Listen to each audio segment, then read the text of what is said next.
The Google Pixel 10 Pro XL is named in part after its size, but to get to grips with how good a phone it is, it would be wrong to focus on physical qualities alone.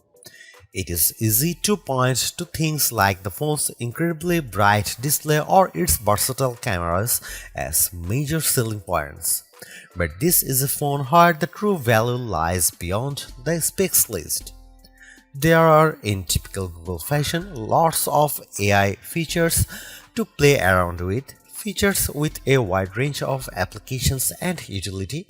It's just a pity that Google seems to have learned some bad habits from Apple in not having all its features ready for launch day. Plus, Google flagship phones' inherent weakness in terms of power remains, even if battery life has improved. As the final big Android phone launch expect this year, I have been testing the Pixel 10 Pro XL against its main competition and also the latest iPhone just in case you are considering switching to or from an Apple phone. It's resulted in some of the most interesting phone comparisons of 2025 and I am thrilled to be able to take you through them. Pre-orders are up for the Pixel 10 Pro XL and its siblings until retail launch day August 28. If and when you decide to buy the Pixel 10 Pro XL, it will cost $1,199. That's technically more expensive than the Pixel 9 Pro XL from last year, but what's actually happened is that Pixel dropped the 128GB model. It's a shame that you can't get a cheaper extra large Pixel now, but it's not strictly a price hike. If storage matters to you, you can spec 512GB or 1TB for $1,319 and $1,549 respectively. But increasing the storage locks off certain color options. Only Obsidian Black offers all three options, while Jade Green is only available in the basic 256GB. You might be surprised to hear that the Pixel 10 Pro XL's camera are identical to the Pixel 9 Pro XL's, at least on paper. The 50MP main, 48MP ultra-wide, 48MP 5x telephoto and 42MP selfie cameras are unchanged from the 2024 model, as all the upgrades are located on the softer side. Here we can see some camera samples of the Google Pixel 10 Pro XL. Let's kick off the comparisons with main camera shot of a cottage. We see the first evidence of the Pixel 10 Pro XL's apparent default processing priority, balancing the brightness of all colors in the shot. This is perhaps why the Pixel shot is much warmer, with the Galaxy S25 Ultra's image being cooler and brighter. Against the iPhone 16 Pro Max, the Pixel 10 Pro XL also looks less bright but punches up the colors in return. The trees in the background in this view across a park are much easier to make out in the Google photo. And how does it compare against the outgoing Pixel 9 Pro XL? This photo of disused telephone box shows that the Pixel 10 Pro XL gives slightly stronger colors on the blue end of the spectrum, but is otherwise identical to the Pixel 9 Pro XL's image. In the night mode, with our subject being mini bottle of Henderson's relish, we see the Pixel 10 Pro XL struggle to capture the light compared to the Galaxy S25 Ultra, but the Pixel does have less of a red color caused by the curtains in the room than the S25 Ultra, which could be an advantage in some cases. Switching to the ultra-wide cameras and looking over a small stream in a wood, the Pixel's image pales compared to the S25 Ultra's far brighter shot. This is likely as a result of the Pixel's relatively small sensor not capturing as much light and the post-processing not being able to do enough to compensate. Macro mode also uses the ultra-wide sensor, comparing to the Pixel's effort against of the iPhone 16 Pro Max of a pink flower. The Pixel's shot is darker, again likely because of its small sensor, but the image still has good contrast as we can still make out the detail in the flower's center. The final rear camera on the Pixel we need to look at is the 5x telephoto camera, which I pointed at a breeze over a lake. The Pixel has tried to balance the mix of light and shade in the shot, resulting in an apparent lack of color compared to the S25 Ultra, while the Samsung's shot's richer color of the water is appealing. The breeze is blown out in return. The Pixel 10 Pro XL's telephoto camera offers up to 100x max magnification for the first time, except with the power of ProRes zoom. Images at the level are still legible, albeit potentially inaccurate, but let's start at a less extreme 50x. Zooming in on a milestone's curved lettering, it's already obvious that the Galaxy shot is noisier than the Pixel's, but based on my own observation, the Pixel has over-smoothed the stone, removing some of the texture in an effort to clean up the shot. At 100x, this effect is even more noticeable. A stone that's been sitting outdoors for who knows how long is unlikely to be as smooth as the Pixel's shot would have you believe. But in terms of legibility, while both photos still show the lettering clearly, the Pixel shows them in crisper detail. When exporting the images, the Pixel 10 Pro XL conveniently gives you both your original ProRes zoom shot and the processed version, along some interesting comparisons. For instance, we have here a church window about 1000 feet away from where I was standing as I took the photo.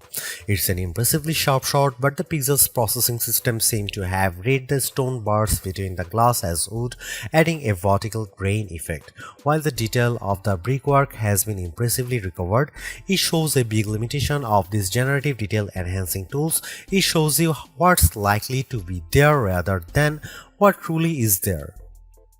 Google enhanced some of the camera's associated features, such as making best take active automatically with enough photos and offering 50 megapixel resolution for portrait modes.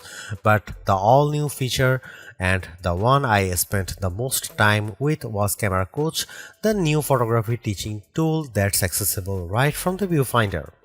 This is currently in preview, so hopefully its powers will multiply in the future, but right now it's more of an interactive forming tool.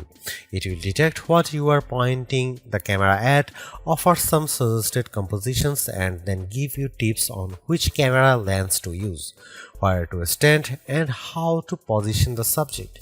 If you can, it's a fun, personalized way to learn. But there are so many more tools in the Pixel 10 Pro XL's toolbox. I hope more options or perhaps an advanced mode appear in future to help guide users to try even more, like switching between vertical and horizontal shots, setting a manual focus, or adjusting exposure.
Google's updated the chip in its Pixel 10 Pro models with a Tensor G5 and paired Pro models including the 10 Pro XL with 16GB RAM. Considering that previous Tensor-powered Pixels have lagged behind in performance, we were curious to see how this update changes things. As the results demonstrate, the Pixel 10 Pro XL is noticeably improved over the Pixel 9 Pro XL, but is still underpowered when looking at the Snapdragon and A series chips that power the Galaxy S25 Ultra and iPhone 16 Pro Max. The Adobe Premiere Rush video test shows this specially.